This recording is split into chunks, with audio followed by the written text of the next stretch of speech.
Good day, everyone.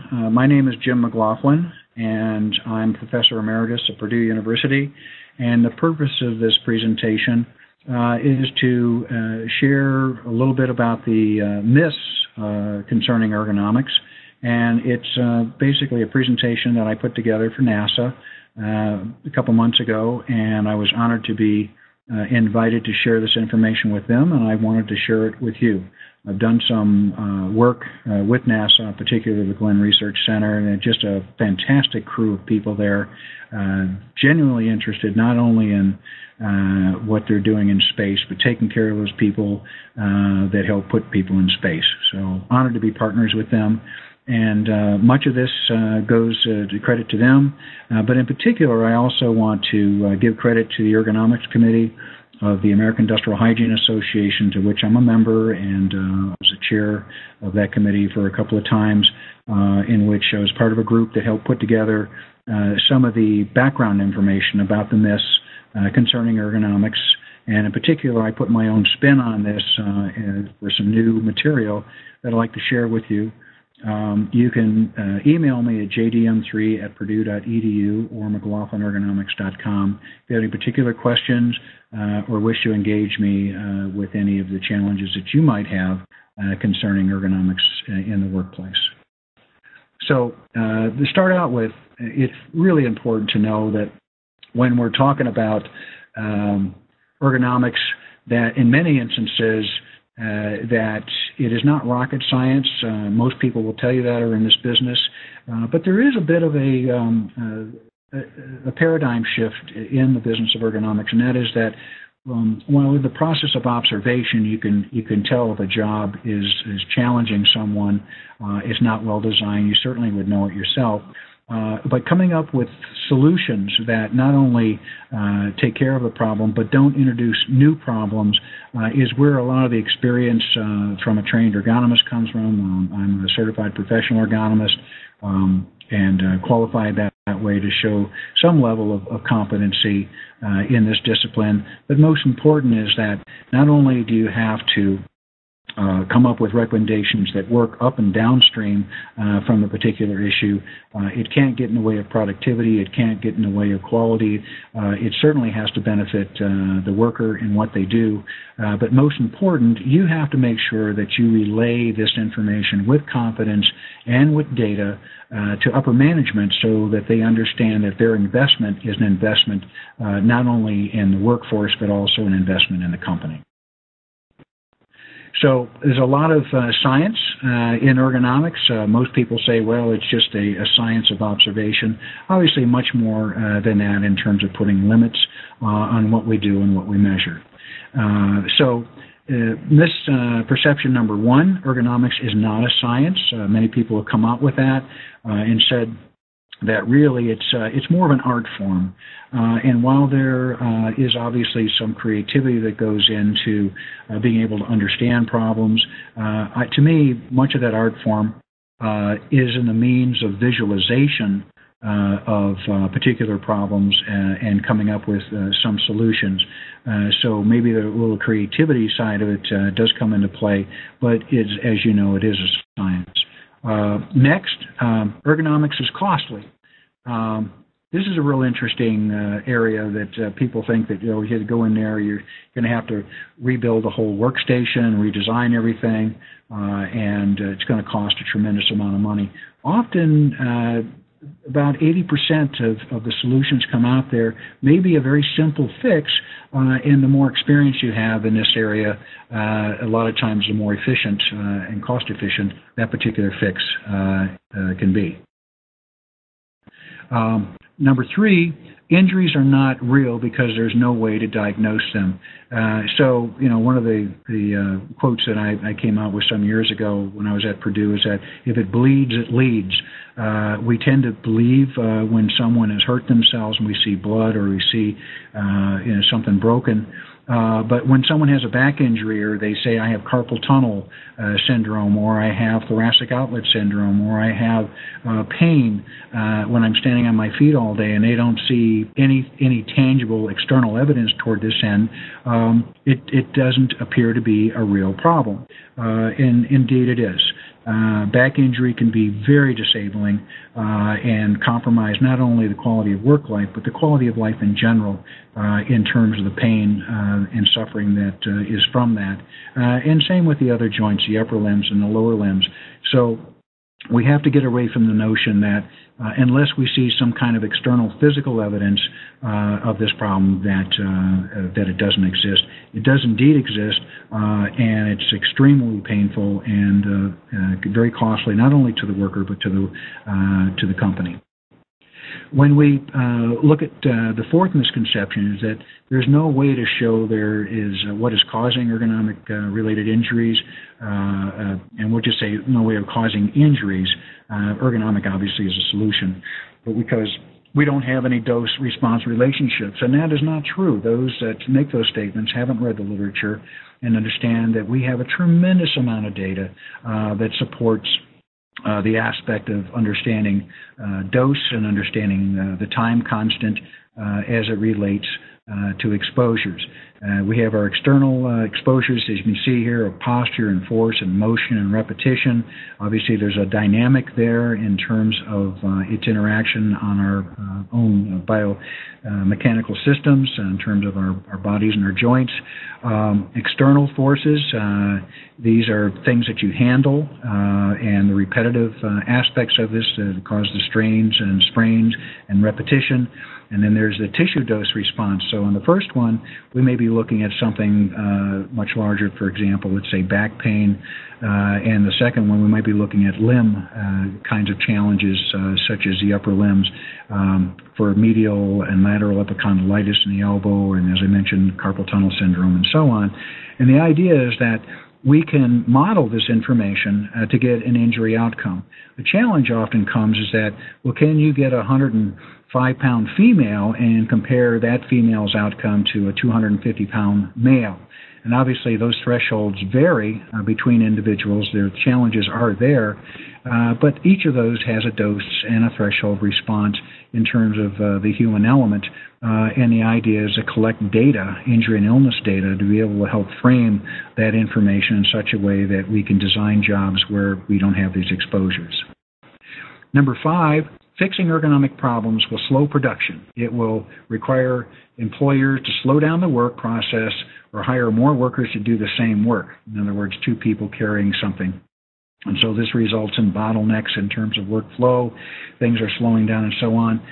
This is not true. Often when ergonomic interventions are put in place or prevention through design elements are put in place in workplaces, it actually speeds production, improves work quality, certainly reduces the risk factors among the employees, and thus the overall benefit of implementing ergonomic elements into workplaces are very, very beneficial. So if someone comes back and says, well, in order to reduce risk for injury or illness associated with work hazards, you've got to slow down, have fewer repetitions and so on. I often avoid such things unless it's obvious that there's a particular problem, because the true ergonomists, those that are very trained in the area, will figure out what that cut point is between the work practices and what someone's doing and an opportunity to implement engineering controls to be able to improve and increase not only the production aspects of the work, but also to improve the quality and assurance that each product goes out the door with 100% certainty that you know it's going to work for the customer. So we need to get away from that misperception. Next is many of these problems are due to outside activities, bowling, knitting, gardening, and so on. In other words, the idea is that don't blame the workplace where the person is 8, 10, 12 hours a day.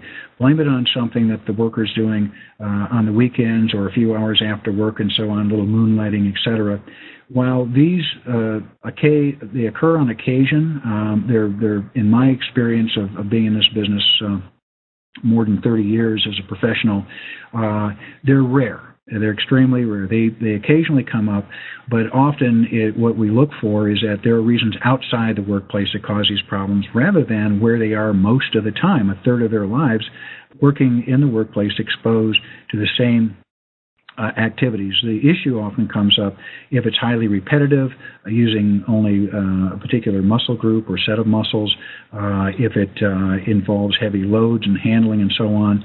It's more likely than not that the injury is either caused, exacerbated, or precipitated by those elements in the workplace. So to draw the what I call the bullseye around the bullet hole of looking at outside activities is often misplaced, and it hasn't held up in all the evidence that we have in terms of origins of risk factors being more work-related than non-work-related. Number 7, we're looking at ergonomic assessments. They're often complicated. Excuse me. Employers, particularly the smaller ones, small employees, let's say 15 employees or less, don't have the knowledge or expertise to do these assessments, and they don't have the resources to hire in ergonomists because it's just too costly. The problem is that this kind of thinking means that someone hasn't really done some searching on the internet and looked for many of the solutions out there. Both OSHA and NIOSH have excellent resources. Just Google the word ergonomic interventions, ergonomic prevention, and there's a tremendous number of resources that you can get for free. There are tools that you can get for free. Now, that said, it does behoove the owner to get a little bit of training on proper use of the tools and so on. But these are reachable goals and are very affordable. They want to bring someone in. And often what happens is that if they have a pretty good handle on assessing the risk factors in the workplace, the idea would be to have a consultant come in for a brief amount of time to give an overview of that assessment and come up with some recommendations. But these days, with access to the internet, just like I'm going to be coming to you through this information, it is accessible. The information is understandable. As I mentioned, it's not rocket science, and many of the recommendations that are out there make sense and they're cost effective. So on number 1, where we talk about it's not a science, I recommend reading this book. It's getting a little bit dated. It's a few years old now, on musculoskeletal disorders and workplace factors. An algorithm was put in place to make sure that only the best of the best articles were pulled and put into this particular NIOSH document, looking at the epidemiologic evidence for work-related musculoskeletal disorders, upper neck, extremity, and lower back. Today, it's still a very, very fine publication.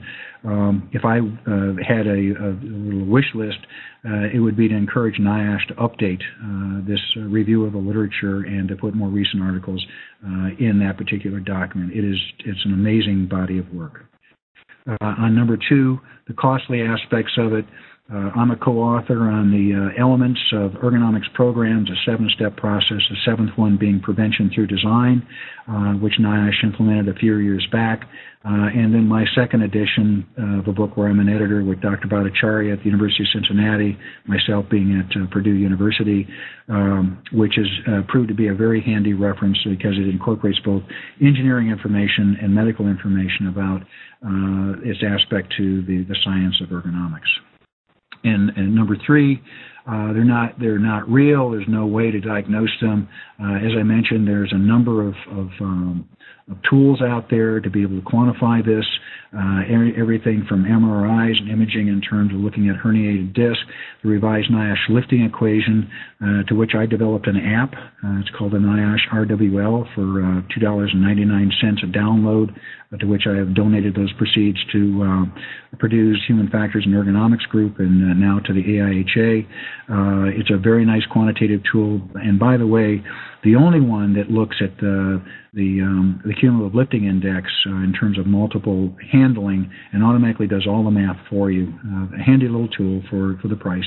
And then finally, a book put out by Dr. Vern Putz Anderson, still active at NIOSH, on cumulative trauma disorders. Visually, it's brilliantly done and explained and very easy to understand for the upper limbs. I've always been a big fan of Dr. Anderson and his work, and one of the unsung heroes of getting the initial NIOSH lifting equation off the ground, which was inherited by the late Dr. Tom Waters. Number 4, no way of showing what the cause is and so on. I included this one piece of work done by Dr. Silverstein and Dr. Armstrong, which looks at the relationship between low force and repetition to high force and high repetition, and the fact that these elements are not additive, they're multiplicative in terms of odds ratios. Anything above 1 is an increased risk and so on. You can see with high repetition, high force, based on injury records and outcomes, you'd have almost 30 times higher incidence or prevalence, I should say, for tendonitis, inflammation of the tendons, or carpal tunnel syndrome, almost 14 times, a little more than 14 times higher. So there are ways in which you can show a dose-response relationship, not only by looking at the injury and illness data in a workplace, but also by going out on the plant floor and being able to gather that data for internal forces and external forces using the many tools that are available to assess this. And number 5, fixing ergonomic problems will slow production. That's not true. If it did, nobody would be implementing ergonomics. That's just a perception that's totally wrong. If someone tells you we need to slow production down because we have too many repetition causing outcomes, I would take another look and say, well, appreciate the recommendation. What other recommendations do you have? And as I mentioned, there are points in which engineering controls can be brought in as a solution to helping this, or rotating the workers, or balancing the job. Any number of things that can come up to be able to address this idea of slowing down work. It is, in many instances, is actually increasing productivity and increasing quality as a result of ergonomic interventions and prevention strategies. And then number 6, many of the problems occur outside the home. As I mentioned, this is a reverse of the 80-20 rule, the idea of blaming the weekend warrior or moonlighting and so on, more often has been an anomaly rather than a fact of commonplace, and we need to get away from that. And then 7, looking at this being complicated, I recommend anybody listening to this go to the Ergonomics Primer. It's been out a few years. It's actually one of the more popular publications that NIOSH has come out with. I'm proud to be a co-author in it, but it lays out in half of the book what the 7 elements are in terms of how to get a handle on this and be able to set up a program. And the second half of the book is just loaded with tools in which you can use to be able to assess where you are and the path forward. Again, this is something that anyone can read and understand, and then sometimes it's nice to, after you've done your homework, to call in a professional ergonomist to give you a little bit of hand on tweaking that approach and how you want to go forward. So anyway, takeaway about ergonomics, actually a little book I wrote for my grandson here, the turtle on the fence post. It takes a little bit of thought about how that turtle got up there, but if it doesn't look right, then obviously there are some adjustments that need to be made. But you have to ask good questions that not only the worker understands, but the owners of the company understand in terms of how we can approach this problem with adjusting and reducing injuries and illnesses in the workplace using ergonomic tools and ergonomic practices. Finally, if you have any questions, feel free to reach out to me at jdm3@purdue.edu or McGlothlinErgonomics.com. Thank you very much for your time and attention. It's been my honor to present this to you.